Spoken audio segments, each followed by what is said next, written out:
bemoaning their fate by reason of the fact that their family names had predetermined their destiny, Shakespeare has Juliet recite a famous line in which she says, "What's in a name?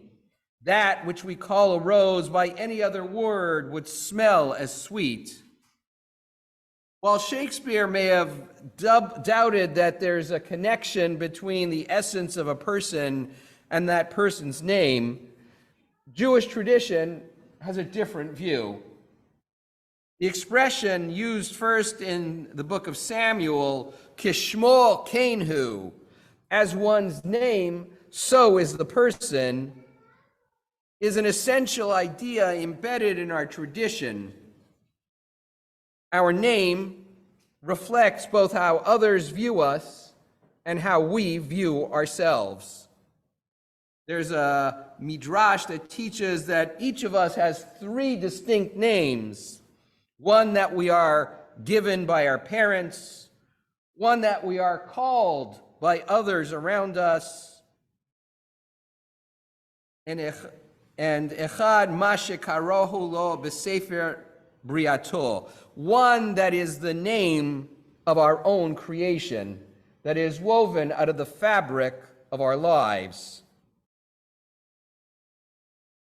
This idea that we earn names, that we acquire them, is familiar. Any of us who have been blessed to have children know that the process of choosing a name is not always, sometimes it's very simple, and sometimes it requires negotiation. But the names we choose are names in which we hope to pass along with the name some of the qualities of the loved one for whom we are naming our son or our daughter. And we hope that attributes, qualities that we so welcome will somehow transfer from the loved one with the name that we are imparting. The other reality is many of us acquire nicknames along the way. Sometimes they're just shortened forms of the name that we have. I know that when our children were little, for a while, Sarah couldn't quite wrap around Yonatan. And so for a while, he was Tantan. Okay, it's cute. He grew out of it. And he was happy to grow out of it. But sometimes the name is just a short form. Sometimes it reflects on an attribute. You know, we've all seen or heard of people who are left-handed called Lefty. Creativity there, okay. Or tall people are called Stretch. Sometimes they focus on other attributes, sometimes complementary, sometimes less so. But those are the names that we are given by the people that we go to school with, the people that are part of our community. But the most important one, I would suggest, is the one that is created, that is woven out of the fabric of our lives and how we live them. Rabbi Yochanan, in fact, went so far as to suggest that a person's name actually determines that person's destiny. That it sets the course and the path of their lives. In our reading today, the book of Shemot reminds us of the importance of names. The names of people, the names of places, and even the name of God. Moshe's first prophetic experience, his lengthy negotiation with God, at one point Moshe simply says to God, "What's your name? Who am I talking to? And what name should I say is the God who sent me to you, the Israelites? And God's answer is enigmatic at best. It says to Moshe, Eheyeh asher eheyeh. I will be what I will be, or perhaps I am what I am. And then he says, and then God says, when you speak to Bnei Yisrael, tell them, Eheyeh sent you. Shortens it up a little bit, a little less enigmatic. But we have to stop and ask ourselves, how is this helpful? Is this a name of God we've encountered anywhere in the book of Bereshit? And the answer is no.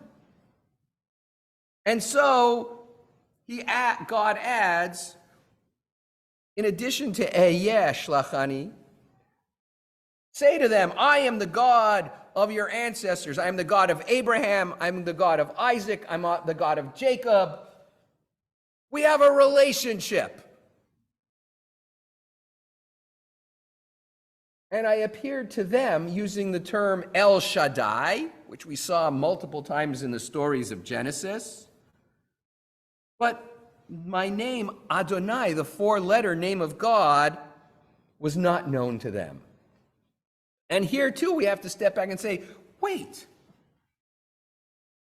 We saw the name Adonai in the book of Bereshit, even in communication between the patriarchs and God. And so Rashi tries to step in and fill the void, the mystery, and answer the question by saying that this unique name of God, the unpronounceable four-letter name of God, was one which God used on occasion with the patriarchs, but they didn't really appreciate the fullness and understand it. This is the God of permanence. This is the God who will be there throughout eternity. This is the God who made a promise to Abraham, renewed it with Isaac, renewed it with Jacob, and centuries later comes back to fulfill it. This is an enduring God. And it's only the Israelites who will come to understand and appreciate God as the God of history, because the divine intervenes so often in history. There's also, I think, a second message.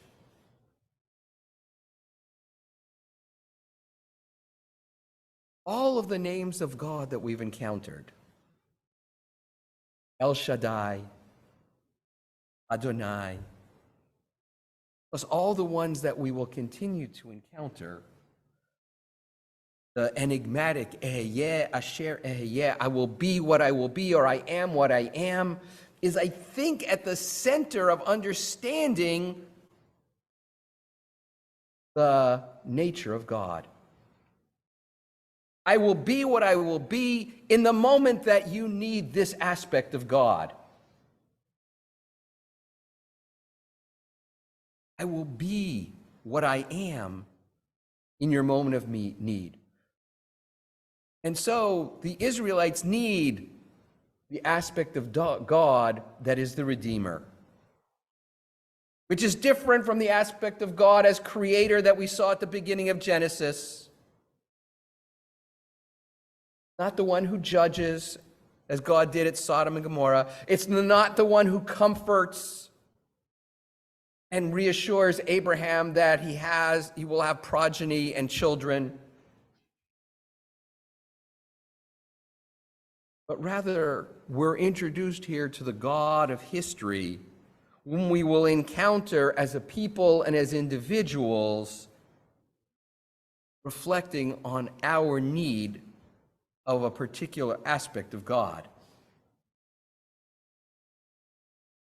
I have a running list that I created years ago. Names of God. Yes, we have Adonai. It's the one we use the most. I stopped at 100. Between biblical and rabbinic literature, 100 names. But why? It's because Ehyeh Asher Ehyeh. This enigmatic name is the clue that says, in any given moment, you can appeal to the aspect of God that you need. You need a cosmic shoulder to cry on, God's there. You need a heavenly parent to direct you, God's there. It is a reassurance that the essential nature of God is not narrow, but in fact broad enough to serve all the needs that we have as communities and as people. It is what allows us to pray to Avinu Shebashamayim, Eloheinu, Avinu, Malkeinu, and all of the names that we use touch on the aspect of God, the identity that we most need. So, I don't want to say that just as each person is given a name that reflects their identity, apply that to the Holy One, but perhaps just that glimpse of how we ourselves come by different identities allows us to understand and appreciate the different natures of God. Remember when I was first ordained and I started working, and people would say, "Rabbi," and I would keep on walking. My senior rabbi saw this and he was very amused. And he said to me, "David, don't worry. Give it 6 months and it'll enter into your kishkis." And he was right. But it was a new identity. It was a new aspect of identity.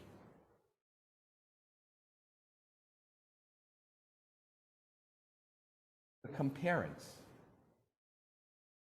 But it's one of the things that we look forward to the most. That moment when our child can say, "Mama," or "Dada." And we know that they recognize that aspect of us that was really created by their birth. Life-altering. So if we can understand that in our own lives, we weave and create names for ourselves, identities that reflect different aspects of who we are, how much easier is it for us to understand and appreciate the myriad nature of God, the limitless nature of God, who is present for us in each of our moments when we need that aspect of divinity. Chaverim, let me invite you to return to your Sidurim as we continue with Chatzi Kaddish in the middle of page 184.